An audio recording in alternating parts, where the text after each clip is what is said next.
అమ్మా, మన రుక్మిణిని చూసుకోవడానికి ఈరోజు వైజాగ్ వాళ్ళు వస్తున్నారుట. వాళ్ళు ఫోన్ చేసి చెప్పారు. సాయంత్రం ఆ ఏర్పాట్లు చూడండి. సుధాకర్ తల్లితో చెప్పాడు. పోనీలేరా, ఈ సంబంధం అయినా కుదిరి అది ఒక ఇంటిదైతే అంతే చాలు. రమణమ్మ గారు కొడుకుతో అంటూ ఇంట్లోకి వచ్చారు. చూడు విశాల, ఈరోజు పెళ్లివారు రుక్మిణిని చూడటానికి వస్తున్నారట. టిఫిన్లు ఏం చేద్దాం? ఆవిడ కోడల్ని అడిగారు. మనం ముందు ఆలోచించవలసింది టిఫిన్‌ల గురించి కాదత్తయ్య. సాయంత్రం మన కథానాయకురాలికి ఏ ప్రోగ్రామ్‌లు లేకుండా చూడాలి. విశాల కొంత హాస్యంగా, కొంత నిష్ఠూరంగా అంది. పనిమనిషి తోమిన గిన్నెలను మరొక మారు కడిగి ఇంట్లో పెడుతున్న రుక్మిణి చివాలున తల ఎత్తింది. అంటే ఏమిటి వదినా నీ ఉద్దేశం? కావాలని నేను తిరుగుతున్నానా? ఎప్పుడో ఏదో ఒకసారి స్నేహితురాలు పెళ్లి ఉందని, ఆ రోజు పెళ్లి చూపులకి కుదరదని కబురు పెట్టమన్నాను. ఎప్పుడు అదే దెప్పుతారు? రుక్మిణి చిరాగ్గా అంది. సరి సరి, మీ వదిన ఆడపడుచుల పోట్లాట కాస్త కట్టిపెట్టండి అంటూ సుధాకర్ రుక్మిణి దగ్గరికి వచ్చాడు. చూడు చిన్నా, ఈరోజు నువ్వు నేను చెప్పినట్లు వినాలి. ఎక్కువగా మాట్లాడకూడదు. నీకు ఎటువంటి ఇబ్బంది కలిగినా తర్వాత మనం మాట్లాడుకుందాం. వారి ఎదుట బాగా ఉండాలి. ఈ సంబంధం ఎంత మంచిదో తెలుసా? ఇది దాటిపోకూడదు అంటూ చెల్లిని బ్రతిమాలాడాడు. ఏమిటో అన్నయ్య, ఈ పెళ్లి చూపులు మీ ఆర్భాటాలు. నాకేం కన్ను వంకరా కాలు వంకరా? పెళ్ళే ఇంకా కాదన్నట్లు అలాగ బ్రతిమాలతారేమిటి? రుక్మిణి తడి చేతులు తువ్వాలుకు తుడుచుకుంటూ వెళ్ళిపోయింది. విసురుగా ఆమె వెళ్లడంతో బారెడు నల్లత్రాచు లాంటి జడ చివరలు వదినగారికి తగిలాయి. ఇదిగో చూడు తల్లి, ఈ వేళాకోళాలు మా తమ్ముడు వచ్చాక చెయ్యి. వెనక నుండి విశాల కవ్వింపుగా అంది. రుక్మిణి ఆ మాటలు తన చెవిలో పడనట్లు తన గదిలోకి వెళ్ళిపోయింది. సుధాకర్ తండ్రితో మిగిలిన విషయాలు మాట్లాడసాగాడు. రుక్మిణి చేతిలో వారపత్రిక ఉన్నా దృష్టి దాని మీద లేదు. ఏదో యాంత్రికంగా పేజీలు తిప్పుతోంది. అన్నగారు చెప్తున్న విషయాలపైనే దృష్టి వెళుతోంది. ఇప్పటికి తనకి 5 పెళ్లి సంబంధాలొచ్చాయి. అన్నీ మంచివే. ఆ మాటకి వస్తే తమ సంబంధం మాత్రం మంచిది కాదా? అలాగంటే అన్నయ్య తిడతాడు గాని, అవి ఎందుకు కుదరలేదో తనకు అర్థమవ్వలేదు. పెళ్లి చూపులకంటూ రావడం, తాము పెట్టిన పలహారాలు హాయిగా తినడం, వెళ్ళిన తర్వాత ఏదో ఒకటి వ్రాయడం. అందుకే తనకి పెళ్లి చూపులంటే చిరాకు. మా అబ్బాయి ఈ ఏడాది వివాహం చేసుకోడుట. మీరు మరొక సంబంధం చూసుకోండి అని ఒకరు వ్రాశారు. ఏం, పెళ్లి చూపులకి వచ్చినప్పుడు ఆ విషయం తెలియదా? అలాంటప్పుడు ఎందుకు రావాలి? మరొక పెళ్ళికొడుకు చూడ్డానికొచ్చాడు. క్రికెట్ ఆట టీవీలో వస్తోంది. పెళ్లివారు ఉన్నారని అన్నగారు టీవీ కట్టేశారు. పెళ్లి చూపులయిపోయాయి కదా అన్న ఉద్దేశంతో తను, అన్నయ్య, ఇండియా స్కోర్ చూడు అంది. అంతే. అన్నయ్య వైపు అదోలాగా నవ్వుతూ పెళ్ళికొడుకు చూసి, మీ చెల్లికి క్రికెట్ అంటే ఇష్టమా అని అడిగాడు. ఏం, ఆడపిల్ల అయినంత మాత్రాన ఇష్టాలు ఉండకూడదా? వాటిని బయటపడనీయకూడదా? పెళ్ళికొడుకు తల్లి మధ్యవర్తితో, మాకు ఆటపాటలు కావాల్సిన పిల్ల కాదు, పని పాటలు తెలిసిన పిల్ల కావాలి అని గొనిగిందట. ఇంకా అన్నయ్య కోపం చూడాలి. వరల్డ్ కప్ పోటీలైనంత మాత్రాన అలాగ బయటపడిపోవాలా? అనుకువ ఎప్పుడు వస్తుంది అంటూ లెక్చర్ ఇచ్చాడు. బాపురే, ఏం మనుషులు! ఇలాగే చిన్న విషయాలకే తేలిపోతే అలాంటి వాళ్ళతో జీవితం పంచుకోవడం ఎంత కష్టం. మరొక పెళ్ళికొడుకు, యువతల వాళ్ళు ఏమనుకుంటారోనన్న జంకైనా లేకుండా, నేనిప్పుడప్పుడే పెళ్లి వద్దనుకున్నానండి. మా అమ్మగారి బలవంతం వలన రావాల్సొచ్చింది. ఆవిడ ఒక్కరూ పని చేసుకోలేక అవస్థ పడుతున్నారు అంటూ ఎంతో మాతృ విధేయుడిలాగా వంకర్లు తిరిగిపోతూ అన్నాడు. నాన్నగారు ఆ అబ్బాయి వైపు తీక్షణంగా చూశారు. ఈరోజు అమ్మ కోసం చేసుకుంటానన్నారు. రేపు అమ్మకి ఇష్టం లేదంటే కాపురం చేయడం మానేసి భార్యను వదిలేస్తాడా? తను ఉండబట్టలేక అదే అడిగింది. ఆ అబ్బాయి మొహం, తల్లి మొహం మాడిపోయాయి. కాకపోతే పెళ్లి అన్నది ఎంత మధురమైన వరం. జీవితంలో అదొక అపురూపమైన సంఘటన కావాలి. ఇద్దరి నిండు జీవితాలు పెనవేసుకుని పోయి జీవితాంతం సాగే ప్రయాణం కాదు పెళ్ళంటే. ఏ అనుభూతులు లేకుండా అమ్మ కోసం, నాన్న కోసం చేసుకునే విషయమా పెళ్లి? రుక్మిణి బరువుగా నిట్టూర్చింది. ఏమమ్మా పెళ్లి కూతురు, అలాగ పడుకుంటే ఎలా? ఏ చీర కట్టుకుంటావో సెలెక్ట్ చేసుకోవద్దా? వదిన వేళాకోళంగా నవ్వుతూ రుక్మిణి దగ్గరకు వచ్చింది. వదినా, చీర విషయానికేం కానీ ఒక్క మాట చెప్పు. పెళ్లి చూపులకి వచ్చే వరుడు ఒక సదభిప్రాయంతో రావాలా వద్దా? ఊరికే వెళ్ళి వచ్చేందుకు ఇదేం సినిమాయా, షికారా? ఈ పెళ్లి చూపులంటే నాకు విసుగు వస్తోంది రుక్మిణి ఆవేదనగా అంది. విశాల ఏమీ మాట్లాడలేకపోయింది. రుక్మిణి ఆవేదన ఆమెకి బాగానే అర్థమవుతోంది. పైకి మాత్రం నవ్వులాటగా తీసివేస్తూ అంది. చూడు తల్లి, అలాగంటే నేనేం చెప్పను. ఆడపిల్ల అన్నాక ఇవన్నీ తప్పవు. వీటిని సీరియస్‌గా తీసుకోకూడదు. ఏదో నా అదృష్టం బాగుండి మీ సంబంధం నాలుగవదయింది. లేకపోతే ఇంకా ఎందరి ముందు నేను కూర్చోవలసి వచ్చేదో. విశాల అత్తవారి సహృదయతను గుర్తు చేసుకుంటూ అంది. మా నాన్నగారు ముందే అన్నయ్యకి చెప్పారు వదినా. ఒక మంచి భావనతో ఆ అమ్మాయిని చూడు. పెళ్లి చేసుకోదలుచుకున్నాననే ఆలోచనతో సహచరిగా ఆమె అనుకూలమా అని చూడు. అంతేకాని కాలక్షేపం కోసం అన్నట్లు వెళ్ళడం, వాళ్ళలో 10 లోపాలు వెతకడం మంచి పని కాదు. ఈ కాలంలో నాన్నగారి వంటి వారు చాలా అరుదు. రుక్మిణి కళ్ళు తండ్రిని తలుచుకోగానే గర్వంతో విశాలమయ్యాయి. బావుంది. మామయ్య గారి ముద్దుల కూతురివనే నిన్ను అత్తగారు, మీ అన్నయ్య ఏమీ అనలేకపోతున్నారు. ఈసారి తప్పక కుదిరిపోతుందిలే. పద ఇల్లు సర్దుదాం అంటూ రుక్మిణి జబ్బ పట్టుకుని లేపింది విశాల. పెళ్లి చూపులంటే రుక్మిణికి ఏం కంగారు లేదు కానీ, రమణమ్మ గారు మాత్రం ఒకటే కంగారు పడసాగారు. అక్కడికి రాజారావు గారు భార్యను దెబ్బలాడుతూనే ఉన్నారు. ఎందుకు రమణ హైరాణ పడతావు? అమ్మాయికి వరుడు ఎక్కడో పుట్టే ఉన్నాడు. ఆ ఘడియ వస్తే తారసపడక తప్పదు కదా! రమణమ్మ గారు ఆయన నిబ్బరం చూసి ముక్కున వేలేసుకుంటారు. ఈయనసలు ఆడపిల్లల్ని కన్న తండ్రేనా? అంత నిశ్చింతేమిటి? అనే ఆవిడ అభిప్రాయం. అయినా పెద్దమ్మాయి శైలజ దారి వేరు. రుక్మిణి దారి వేరు. శైలజ అమాయకంగా గంగిగోవులాగా ఉంటుంది. పెద్దల్లుడు లెక్చరర్. చూసిన మొదటి సంబంధమే పెద్ద పిల్లకి కుదిరిపోయింది. అత్తయ్య, మీరు హాల్లోకి వెళ్ళి వాళ్ళ దగ్గర కూర్చోండి. నేను మిగిలిన ఏర్పాట్లు చేస్తాను. విశాల మాటలతో ఆవిడ అలాగేనంటూ వచ్చిన వాళ్ళను లోపలికి తీసుకుని వచ్చి వాళ్ళతో మాట్లాడుతూ కూర్చున్నారు. విశాల లోపలికి రావడంతో రుక్మిణి అన్నగారి పిలుపుకి బదులుగా వదినతో పాటు హాల్లోకి నడిచింది. సుధాకర్ చెల్లెలి గూర్చి వాళ్ళకి వివరాలు చెప్పసాగాడు. రుక్మిణి మనసు భావరహితంగా ఉంది. ఎన్నిసార్లు ఈ పెళ్లి పరీక్షకి సిద్ధపడాలి? ఏ 2, 3 ఇంటర్వ్యూలకో వెళితే ఉద్యోగమైనా దొరుకుతుందేమో కానీ, పెళ్లి సంబంధం ఎన్ని ఇంటర్వ్యూలైతే కుదురుతుందో ఎవరూ చెప్పలేరు. హాయిగా ఉద్యోగం చేసుకుంటానంటే తల్లిదండ్రులు వినరు కదా! మీరేం మాట్లాడడం లేదు?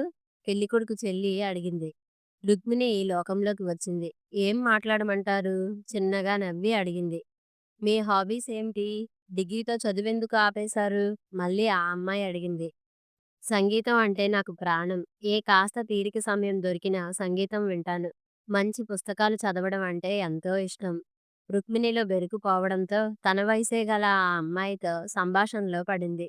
పెళ్ళికొడుకు ఆసక్తిగా వారిద్దరి సంభాషణ వింటున్నాడు. డిగ్రీ ఫస్ట్ క్లాసులో పాసైన పై చదువుకి తల్లిదండ్రులు అడ్డు చెప్పడం వలన ఊరుకున్నానని రుక్మిణి అనడంతో విజయ సానుభూతిగా చూసింది. అయితే ఇంక పై చదువు ప్రసక్తి లేనట్లేనా? విజయ కవ్వింపులాగా అడిగింది. ఏమో, అది నేను ఎలా చెప్పగలను? నా జీవిత భాగస్వామి నన్ను ప్రోత్సాహపరిస్తే తప్పక పై చదువు సాగిస్తాను. రుక్మిణి నిశ్చలమైన స్వరంతో బదులిచ్చింది.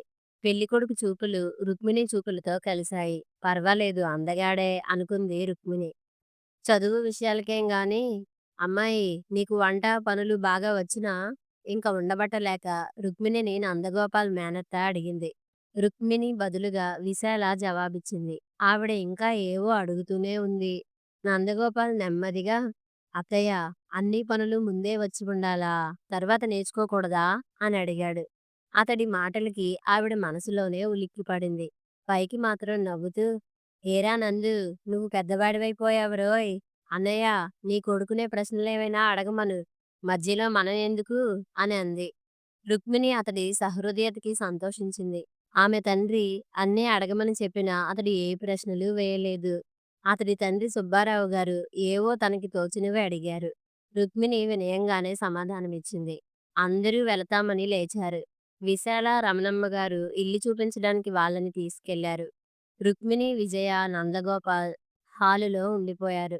విజయ తన గదిని చూపించమని అడగ్గానే రుక్మిణి వాళ్ళని తీసుకెళ్ళింది. నందగోపాల్‌కి వాళ్ళతో వెళ్ళాలో, మానాలో తెలియలేదు. విజయ్ "రా అన్నయ్య" అనగానే మొహమాటంగా చూశాడు. రుక్మిణి కూడా నవ్వుతూ "రండి" అని పిలిచింది. అతడికి వెళ్ళక తప్పలేదు. రుక్మిణి గది విజయకి ఎంతో నచ్చింది. అలమర నిండా పుస్తకాలు, అన్నీ పెద్ద పెద్ద రచయితలు వ్రాసినవే. టేబుల్ మీద టేప్ రికార్డర్, ర్యాక్ నిండా క్యాసెట్స్ అన్నీ చూస్తూ "మీలాగే మీ గది కూడా చాలా బావుంది" అని విజయ నవ్వుతూ అనేసింది. మీరిద్దరూ ఇక్కడే ఉండిపోయారేమిటర్రా అంటూ నందగోపాల్ అత్తయ్య వచ్చారు. బెదురు కాస్తైనా లేకుండా తమ వాళ్ళతో కలిసి నవ్వుతూ మాట్లాడుతున్న రుక్మిణిని ఆవిడ నిశితంగా గమనించింది. ఈ అమ్మాయి ధైర్యం ఉన్న పిల్లే అనుకుంది. అందరూ వస్తామని చెప్పి బయలుదేరారు. నందగోపాల్ సుధాకర్‌తో వాళ్ళ నాన్నగారితో చెప్పి బయలుదేరాడు. విజయ మాత్రం రుక్మిణి చెయ్యి వెళ్ళే వరకు వదలలేదు. టాక్సీ చివరగా ఎక్కేటప్పుడు నందగోపాల్ ఒకసారి రుక్మిణి వైపు చూసి వెంటనే తల తిప్పుకున్నాడు. అక్కడికే చెల్లి ఎక్కడ తనని గమనిస్తుందో అని భయపడ్డాడు. ఈ పెళ్లి సంబంధం కుదురుతుందని అందరూ అనుకున్నారు. అబ్బాయికి ఎల్ఐసిలో ఉద్యోగం, సొంత ఇల్లు, తండ్రి, చెల్లి, అక్క ఉన్నారుట. అక్క, బావ దూరంలో ఉండటం వలన రాలేదుట. మేనత్త ఊళ్ళోనే ఉండటంతో ఆవిడ అధికారం వాళ్ళ కుటుంబంలో ఎక్కువలాగే ఉంటుందనిపించింది. కావాలనే నందగోపాల్ మేనత్త తెలిసిన స్నేహితుల ఇంటికి ఆ ఊళ్ళో వెళదామని పట్టుపట్టింది. పిల్ల తాలూకు మంచి చెడ్డలు మధ్యవర్తుల వలననే తెలుస్తాయని ఆవిడ వాదన. సుబ్బారావు గారికి ఆ సమయంలో వెళ్ళడం ఇష్టం లేకపోయినా తప్పలేదు. సుదర్శనం ఆయన చిన్ననాటి మిత్రుడు. విషయం చెప్పగానే మంచి సంబంధమని చెప్పేశాడు. పోతే అమ్మాయి చాలా తెలివైనది, చురుకైనది. మా అమ్మాయికి సీనియర్ ఆ పిల్ల అని చాలా విషయాలే చెప్పాడు. రుక్మిణికి ఆయన కూతురికి బాగానే పరిచయం అవడం వాళ్ళకి అనుకూలించింది. విజయకి రుక్మిణి చాలా నచ్చింది. ఆ అమ్మాయి తన అభిప్రాయం వెంటనే చెప్పేసింది. మేనత్తకి రుక్మిణి నచ్చలేదు. ఆడపిల్లనన్న బెదురు లేకుండా ఇప్పుడే అంత స్వతంత్రంగా ప్రవర్తించింది. రేపు తనని ఖాతరు చేస్తుందా? ఏమో అన్నయ్య, మనవాడు గంగిగోవు లాంటి వాడు. ఆ అమ్మాయి చూస్తే జానలాగా ఉంది. నీకా ఆడదిక్కు లేదు. సంబంధం విషయంలో తొందరపడితే ఆ తర్వాత మీరే బాధపడాలి. ఆవిడ అంత ఖచ్చితంగా అంటుంటే ఆయన ఏమీ అనలేకపోయారు. పిల్ల కాస్త చురుకైనదన్న మాట నిజమే. కానీ మంచి పిల్లే కనిపిస్తోంది అని ఆయన ఎటూ తేల్చుకోలేకపోయారు. నందగోపాల్‌కి వాళ్ళ మాటలు వింటుంటే ఏమనడానికి మనస్కరించలేదు. తండ్రి బాధ్యత, ఇంటి బాధ్యత తనపై ఉండటంతో అతడు ఏ రకంగానూ తన అభిప్రాయం వాళ్ళకి చెప్పలేకపోయాడు. రుక్మిణి అందం, చురుకుదనం అతడిని ఆకర్షిస్తున్నాయి. అమ్మ ఉంటే బాగుండేది. అన్ని విషయాలు ఆవిడే చూసుకునేది అని బాధపడ్డాడు. ఆ రోజు ఆఫీసులో పనిచేస్తుంటే నందగోపాల్‌కి అటెండర్ ఒక కవర్ తెచ్చి ఇచ్చాడు. తనకి ఆఫీస్ అడ్రస్‌కి ఉత్తరం. ఎవరు చెప్పమా అని కుతూహలంగా కవర్ చింపాడు. గులాబీ రంగు కాగితంపై గుండ్రటి అందమైన అక్షరాలు. అతడు ఆశ్చర్యంగా ఉత్తరం చదవడం ప్రారంభించాడు. అతడికి తెలియకుండానే ఉత్తరం చదువుతుంటే అతడి పెదవులు చిరునవ్వుతో విచ్చుకున్నాయి. శ్రీ నందగోపాల్ గారికి రుక్మిణి నమస్కరించి వ్రాయినది. నేను ఎవరా అని ఆశ్చర్యపోవడం లేదు కదా! ఈ మధ్యనే మన పెళ్లి చూపులు జరిగాయి కదా! అందుకని గుర్తు ఉన్నాననుకుంటున్నాను. నాకు మీరు బాగా నచ్చారు. ఒక ఆడపిల్ల ఇలాగ మొహమాటం, సిగ్గు లేకుండా చెప్పడం ఏమిటని ఆశ్చర్యపోతున్నారా? ఉన్న విషయాన్ని నిజాయితీగా ఒప్పుకోవడానికి మొహమాటం ఎందుకు చెప్పండి? అయినా మీలో వంక పెట్టడానికి ఏముంది? ఎల్ఐసి అసిస్టెంట్‌గా చక్కటి ఉద్యోగం, మంచి రూపం, అంతకంటే శుతిమెత్తని ప్రవర్తన ఇవన్నీ మీ యందు నన్ను ఆకర్షించిన విషయాలే. పెళ్లి చూపుల నాటి మీ ప్రవర్తన చాలు మీ గురించి అంచనా వేయడానికి. మెతుకు చూస్తే చాలదా అన్నం ఉడికిందో లేదో చెప్పడానికి? అలాగా మీ సంస్కారయుతమైన ప్రవర్తన నాకు నచ్చింది. నేను మీకు నచ్చానని నాకు అర్థమైంది. అయితే మీ నుండి ఇంకా ఏ విషయం ఉత్తరం రాలేదని మా వాళ్ళు అనుకుంటున్నారు. మీ ఆఫీస్‌లోని ఫ్రెండ్స్ మా అన్నయ్యకి ఫ్రెండ్స్ కదా! శ్రీకాంత్ గారు మీరు మా సంబంధం విషయంలో పడుతున్న మీమాంస గురించి చెప్పారుట. మీ మనసులోని శంకలు తొలగించవలసిన అవసరం ఉందని భావించి ఈ ఉత్తరం వ్రాస్తున్నాను. ఇద్దరు ఇష్టమైన వాళ్ళు పెళ్లి చేసుకోవడానికి మిగిలిన విషయాలు అడ్డు రాకూడదు కదూ! మిమ్మల్ని చేసుకున్నాక మీ కుటుంబం నాదే అవుతుంది. దాని మంచి చెడ్డలు చూడవలసిన బాధ్యత నాకు ఉందని ఎలా మర్చిపోతాను?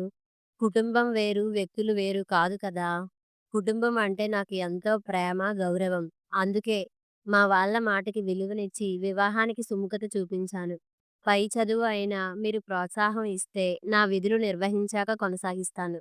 లేదు ఈ జన్మకి ఇంతే ప్రాప్తమనుకుంటాను. అంతేగాని నా కోరికల కోసం బాధ్యతలను ఎలా విస్మరిస్తాను? మీకున్న బాధ్యతలు నాకు అర్థమయ్యాయి. వాటి విషయంలో నా సహకారం మీకెప్పుడూ ఉంటుంది. ఇంక నా చురుకుదనం అంటారా?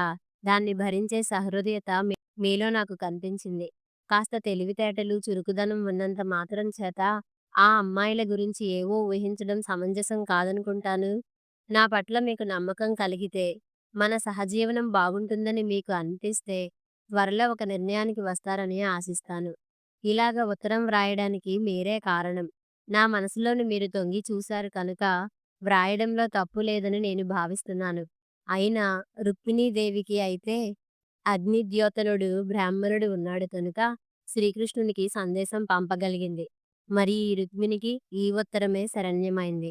నా మనసు విప్పి మీకు వ్రాసాను. అన్యథా భావించరు కదూ! విజయగారిని అడిగానని చెప్పండి. ఉంటాను.